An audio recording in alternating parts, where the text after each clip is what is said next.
Hello students, आज का हमारा टॉपिक है relationship between linear momentum and total energy. और ये हमारा लेक्चर चल रहा है on special theory of relativity by Einstein.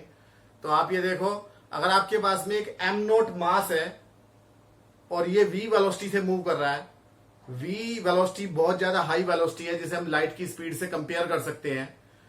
तो इसके लीनियर मोमेंटम का क्या फॉर्मूला होगा?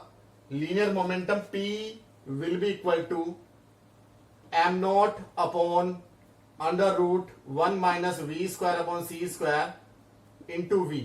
ये लीनियर मोमेंटम का फॉर्मूला है। तो इसे हम अपने पिछले लेक्चर्स में प्रूव कर चुके हैं। जिन्होंने नहीं देखा है वो पहले देख लें इसे।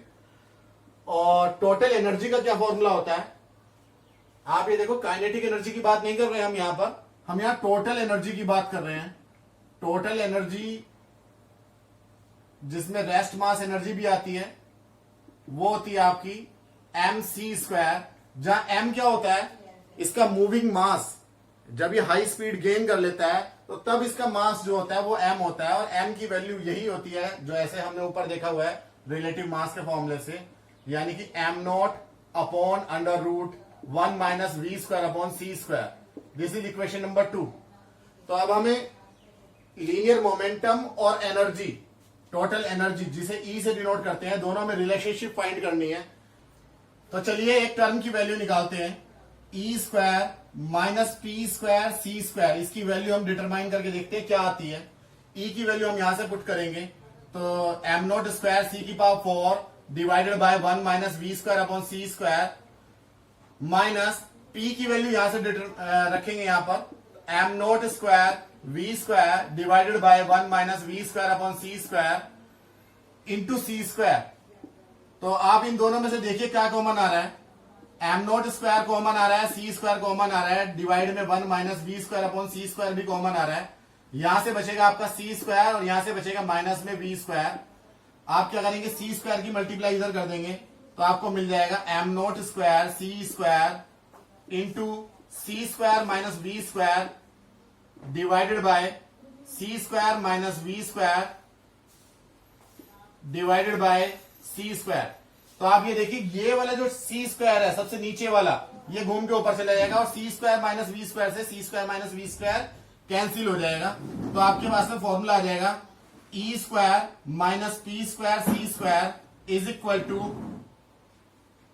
एम नोट स्क्वायर सी की पावर 4। तो ये फाइनल वैल्यू आ गई है जिसे हमें डिटरमाइन करना था।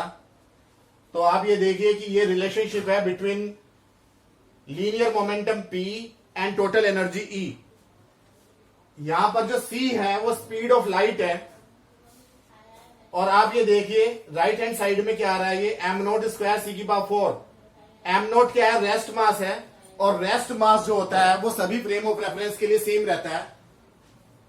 Rest mass frame of reference पे डिपेंड नहीं करता है, कांस्टेंट है। सी जो है वो फ्रेम ऑफ रेफरेंस पे डिपेंड नहीं करता है। स्पीड ऑफ लाइट सभी फ्रेम ऑफ रेफरेंस में सेम होती है।